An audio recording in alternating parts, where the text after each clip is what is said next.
ಕರ್ನಾಟಕ ರಾಜ್ಯ ಕೈಗಾರಿಕಾ ಮತ್ತು ವಾಣಿಜ್ಯ ಇಲಾಖೆ ನಿವೃತ್ತ ನೌಕರರ ಸಂಘದ ವತಿಯಿಂದ 3ನೇ ರಾಜ್ಯ ಮಟ್ಟದ ಸಮಾವೇಶ 2026 ದಿನಾಂಕ 29/7/2026 ಬುಧವಾರ ಬೆಳಗ್ಗೆ 11 ಗಂಟೆಗೆ ಬೆಂಗಳೂರಿನ ಕಬ್ಬನ್ ಪಾರ್ಕ್ನಲ್ಲಿರುವಂತಹ ಕರ್ನಾಟಕ ರಾಜ್ಯ ಸರ್ಕಾರಿ ನೌಕರರ ಸಂಘದ ಸಭಾಂಗಣದಲ್ಲಿ ಹಮ್ಮಿಕೊಳ್ಳಲಾಗಿದೆ.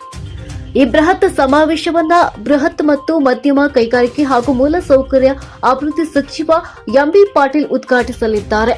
ಮುಖ್ಯ ಅತಿಥಿಗಳಾಗಿ ಖುಷ್ಬು ಗೋಯಲ್ ಚೌಧರಿ, ಆಯುಕ್ತರು, ಕೈಗಾರಿಕಾ ಅಭಿವೃದ್ಧಿ ಹಾಗೂ ನಿರ್ದೇಶಕರು, ಕೈಗಾರಿಕೆ ಮತ್ತು ವಾಣಿಜ್ಯ ಇಲಾಖೆ, ಸಿಎಸ್ ಷಡಕ್ಷರಿ, ರಾಜ್ಯಾಧ್ಯಕ್ಷರು, ಕರ್ನಾಟಕ ರಾಜ್ಯ ಸರ್ಕಾರಿ ನೌಕರರ ಸಂಘ ಬೆಂಗಳೂರು.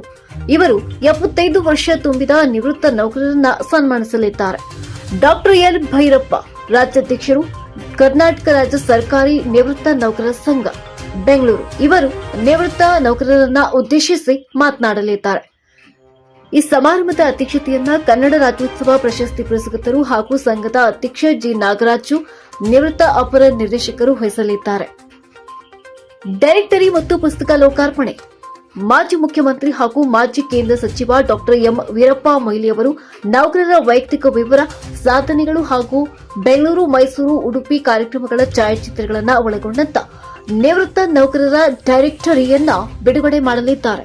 ಇದೇ ವೇಳೆಯಲ್ಲಿ ಸಾಹಿತಿ ಡಾ ಚೌಡಯ್ಯ ರಚಿಸಿರುವ ಕಿತ್ತೂರು ಕಿಡಿ ಬೆಳವಡಿ ಯಲ್ಲಣ್ಣ ಕೃತಿ ಲೋಕಾರ್ಪಣೆ ನೆರವೇರಲಿದೆ. ಸಂಘದ ಉಪಾಧ್ಯಕ್ಷರಾದಂಥ ಎಂ ಭೈರೇಗೌಡ, ಸಿ ಹನುಮೇಗೌಡ, ಡಾ ಚೌಡಯ್ಯ, ಕೆಬಿ ಮುನಿವೆಂಕಟಸ್ವಾಮಿ, ಪ್ರಧಾನ ಕಾರ್ಯದರ್ಶಿ ಎಂಜಿ ಸುರೇಶ್ ಚಂದ್ರನ್, ಜಂಟಿ ಕಾರ್ಯದರ್ಶಿ ಎಸ್ ಕಾಂತರಾಜ್ ಅರಸ್, ಆಂತರಿಕ ಲೆಕ್ಕ ಪರಿಶೋಧಕ ಕೆಪಿ ಶ್ರೀನಿವಾಸನ್, ಖಜಾಂಚಿ ಬಸವರಾಜಯ್ಯ ಹಾಗೂ ಸಾಂಸ್ಕೃತಿಕ ಕಾರ್ಯದರ್ಶಿ ಎಸ್ ಗೋವಿಂದರಾಜು. ಪತ್ರಿಕಾ ಪ್ರಕಟಣೆಯಲ್ಲಿ ಇಲಾಖೆಯ ಎಲ್ಲಾ ನಿವೃತ್ತ ನೌಕರರು ತಮ್ಮ ಕುಟುಂಬ ಮತ್ತು ಸ್ನೇಹಿತರೊಂದಿಗೆ ಭಾಗವಹಿಸಿ ಕಾರ್ಯಕ್ರಮವನ್ನು